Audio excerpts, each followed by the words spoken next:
ఏదేమైనా మొన్న జరిగిన ఈ రోడ్ యాక్సిడెంట్ అనేది తాండూరుకి ఒక మరవలేని రోజు.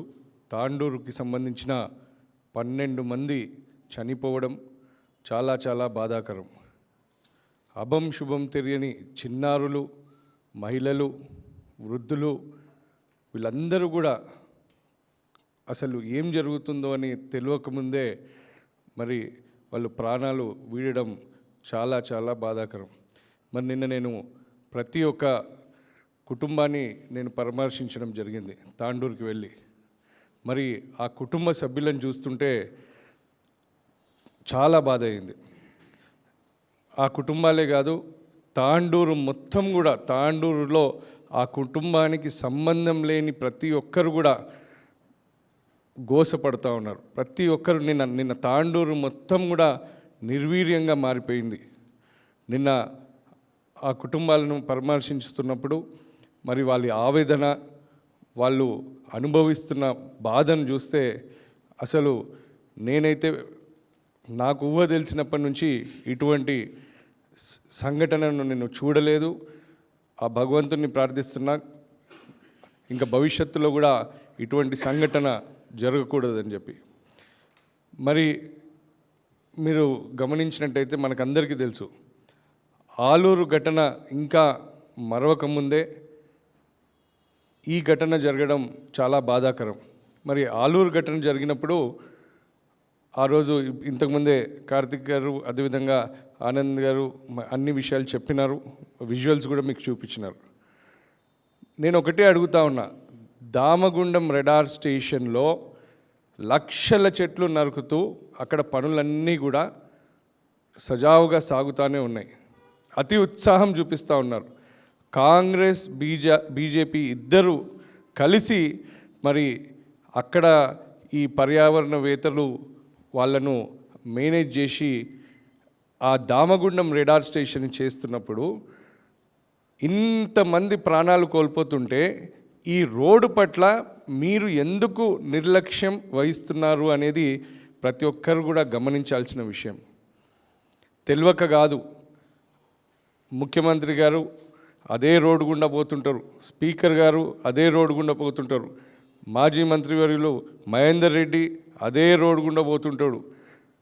అందరికీ తెలుసు ఎన్నిసార్లు మా నాయకులు వాళ్లకు కార్తిక్ అన్న చెప్పినట్టు మరి ఎన్నోసార్లు వాళ్ళకు చెప్పినా కానీ వాళ్ళు పట్టించుకోలేదు. ఎంత ఘోరం అంటే సంఘటన జరిగి 2 రోజులు కావస్తూ ఉంది, ఇప్పటి వరకు అధికార పార్టీకి సంబంధించిన ఏ ఒక్కరు కూడా ఆ కుటుంబాల దగ్గరికి ఇప్పటి వరకు కూడా ఆ కుటుంబాలను పరామర్శించడానికి వెళ్ళడం కానీ, వాళ్లకు ఎక్స్గ్రేషియా ఇవ్వడం కానీ ఇవేవి కూడా జరగలేదు.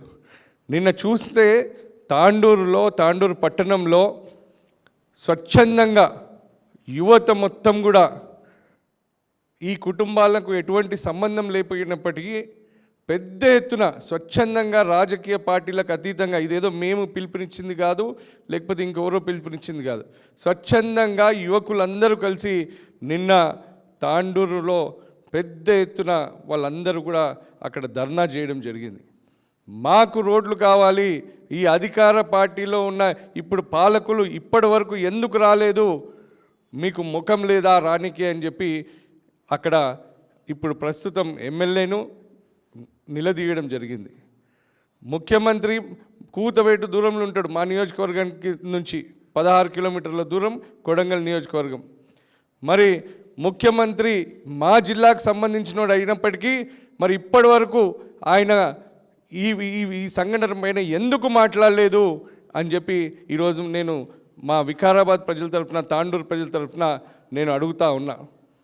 మరి కేవలం నీకు రాజకీయాలు, నీ కమిషన్లు, నీకు ఓట్లు తప్ప ప్రజల పట్ల, ప్రజల ప్రాణాల పట్ల నీకు ఎటువంటి సానుభూతి లేదా, ప్రజల పట్ల ఎటువంటి ప్రేమలు ఉండవా నీకు అని చెప్పి నేను ముఖ్యమంత్రి రేవంత్ రెడ్డి గారిని నేను ప్రశ్నిస్తూ ఉన్నాను. అంతేకాదు నిన్న విశ్వేశ్వరరెడ్డి గారు ఏదేదో పిచ్చి కూతలు కూస్తూ ఉన్నాడు. ఆయనకు పిచ్చి పీక్స్కి పోయింది అని చెప్పి నిన్న నేను ఆ కమెంట్లన్నీ చూసిన. ఆయన మాట్లాడిన దానికి రోడ్లు బాగా లేకపోతేనే యాక్సిడెంట్లు కావంట, రోడ్లు బ్రహ్మాండంగా ఉంటే యాక్సిడెంట్లు అవుతాయంట. దాని కింద మీరు కమెంట్లు చూడండి, ఒక్కొక్కరు ఎట్లా పెట్టిర్రు. పిచ్చి ముదిరిపోయింది, పిచ్చి పీక్స్కి వచ్చింది అని చెప్పి. ఆయన పెద్దవాళ్ళు ఉండొచ్చు, చాలా చదువుకున్నోడు అయి ఉండొచ్చు, కానీ ఈ విధంగా మరి మొన్న కార్తిక్ చెప్పినట్టు అక్కడ మేము అందరం కూడా హాస్పిటల్కి వెళ్ళాం. హాస్పిటల్కి వెళ్ళినప్పుడు ఆయన ఆ కుటుంబాలను ఓదార్చడం పోయి రాజకీయాలు మాట్లాడడం అనేది చాలా చాలా బాధాకరమైన విషయం. మేమందరం కూడా అక్కడే ఉన్నాం, మేము రాజకీయం మాట్లాడలేదు. ఈరోజు కూడా మేము బాధతో మా తాండూరుకి సంబంధించిన 12 మంది ప్రాణాలు, ఆ 3 పిల్లలు చనిపోయిన తల్లిని చూస్తే పాపం ఆమె మొన్నటి నుంచి కూడా శోక సముద్రంలో మునిగిపోయింది. అసలు ఆమె చూడలేకపోతున్నాం. ఇంకా 2 పిల్లలు వాళ్ళ తల్లిదండ్రులను కోల్పోయినారు. నిన్న పోయినా వాళ్ళని చూసిన, వాళ్ళకి ఎవ్వరూ లేరు, కుటుంబంలో వాళ్ళని ఆదుకునే వాళ్ళే లేరు. నిన్న నేనే పోయేసి మరి ఊరు పెద్దలందరినీ కూర్చోబెట్టి వాళ్ళకు ఏ విధంగా చేస్తే బాగుంటుందో అందరూ కూడా ఆలోచించాలి. అదే కాకుండా నేను కూడా స్వయంగా వాళ్ళకు ఎంతో కొంత నా వంతు సహాయం అనేది కూడా చేయడం జరిగింది. నేను ఇప్పటికైనా గౌరవ ముఖ్యమంత్రి గారిని, ప్రభుత్వాన్ని నేను అడుగుతా ఉన్నా, మీరు ఈ కుటుంబాలను ఆదుకోవాల్సిన బాధ్యత మీ పైన ఉంది. ఈ కుటుంబాలను తప్పకుండా మీరు ఎక్స్గ్రేషియా అని చెప్పి ఏదో నామమాత్రం ఇచ్చినట్టు కాదు, వాళ్ళ భవిష్యత్తు బాధ్యత కూడా మీరే భరించాలని చెప్పి నేను మీతో డిమాండ్ చేస్తూ ఉన్నాను. అదేవిధంగా ఈ పనులను మరి మొన్ననే క్లియరెన్స్ వచ్చినట్టుగా మాకు తెలిసింది.